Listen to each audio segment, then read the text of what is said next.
तो चलिए अब बात करेंगे अगली रिपोर्ट की। केंद्रीय गृह मंत्री अमित शाह जम्मू कश्मीर के दौरे पर रहे। इस दौरान वो सीमा पर पहुंचे, जहां से उन्होंने पाकिस्तान को बड़ा संदेश दिया है। मोदी सरकार लगातार जम्मू कश्मीर की तस्वीर बदल रही है। आतंकी घटनाओं में कमी आ रही, युवा आतंक को तौबा कह रहे हैं। पत्थरबाजी की घटनाओं में कमी आई है। और वहीं पर हाल में बिना किसी हिंसा के विधानसभा चुनाव भी संपन्न हुए। अब मोदी सरकार अपने अगले मिशन की तरफ बढ़ गई है, जिससे पाकिस्तान परेशान है। रिपोर्ट देखिए।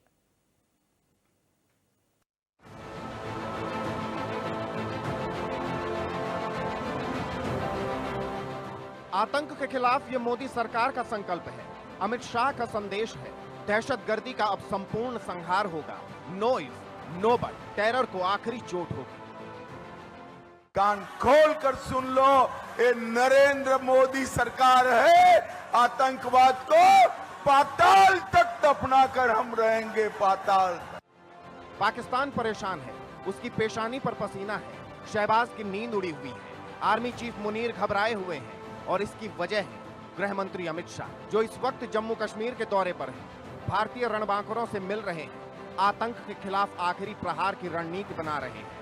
आतंकियों को जहन्नुम पहुंचाने के लिए चक्रव्यूह रच रहे हैं।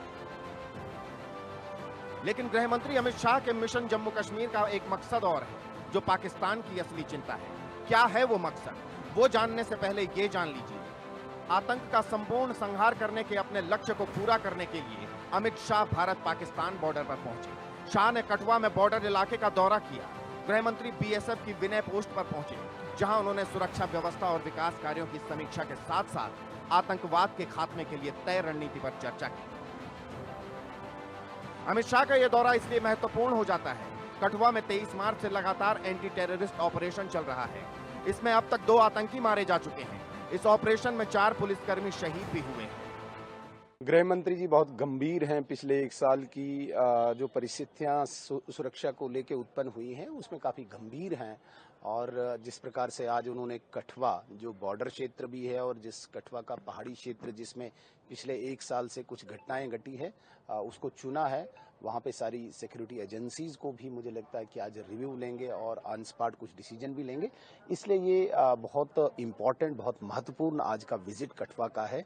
और हमें विश्वास है कि जिस प्रकार से पिछले 1 साल से नए मॉड्यूल से आतंकवाद वहां पे पनप रहा है, सर उठाने की कोशिश कर रहा है, उसी शक्ति से, उसी मॉड्यूल को कुचलने के लिए आज का अमित शाह जी का दौरा बहुत महत्वपूर्ण है। इससे पहले अपने दौरे के पहले दिन शाह ने बीजेपी विधायकों और पदाधिकारियों के साथ बैठक की। ये बैठक करीब 2 घंटे तक चली। इस दौरान गृह मंत्री ने कहा, जम्मू कश्मीर को पूर्ण राज्य का दर्जा हमारी नीति का हिस्सा है और इसे उचित समय पर बहाल किया जाएगा। उन्होंने विधायकों को बताया केंद्र सरकार कैसे सुरक्षा एजेंसियों के साथ मिलकर आतंकवाद और घुसपैठ को लेकर सख्त रणनीति बना रही है। स्थानीय विधायकों की इच्छा थी कि माननीय गृह मंत्री जी के साथ भी बैठा जाए। उसी के अंतर्गत हमने उनसे समय लिया था। एक कार्यक्रम 3 दिवसीय उनका कार्यक्रम था, एक सुरक्षा दृष्टि को लेकर उनका यहाँ पर आना हुआ था। और आज हमें कुछ समय मिला, पार्टी के सीनियर लीडर्स भी थे, उनके साथ एक इंट्रोडक्टरी बैठक हुई और किस तरीके से उनका कार्य हो रहा है, क्योंकि हर एक विधायक ने अपनी अपनी कॉन्स्टिट्यूएंसी की जो थी वो ब्रीफिंग की। और उसके बाद पार्टी के कुछ संगठनात्मक विषयों को लेकर उन्होंने पार्टी के जो सीनियर लीडर्स हैं उनसे चर्चा की। लेकिन शाह के जम्मू दौरे की कहानी इतनी भर नहीं है। बॉर्डर पर पहुंचकर शाह ने पाकिस्तान को बड़ा संदेश दिया है और वो संदेश है पीओके का।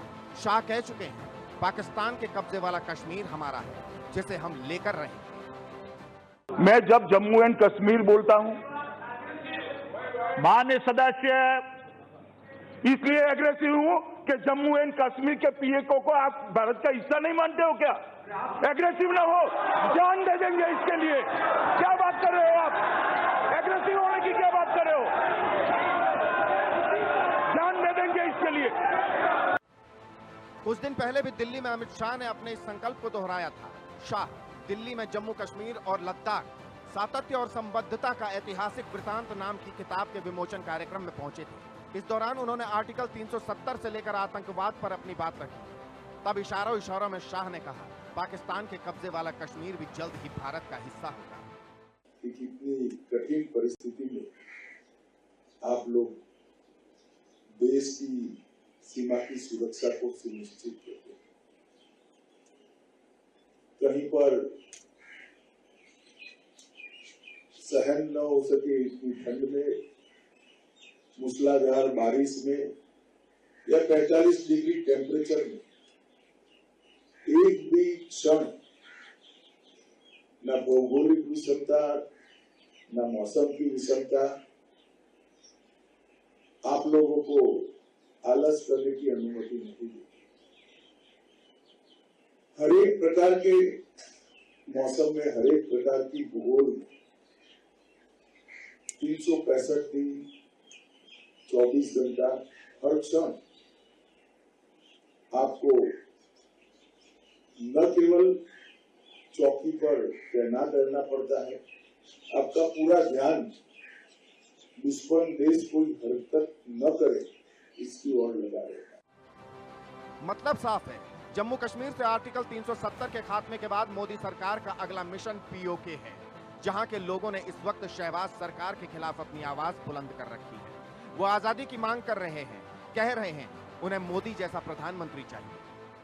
भारत के गृह मंत्री श्री अमित शाह जी पिछले 2 दिन से कठुआ बॉर्डर पर दौरे पर गए हुए हैं।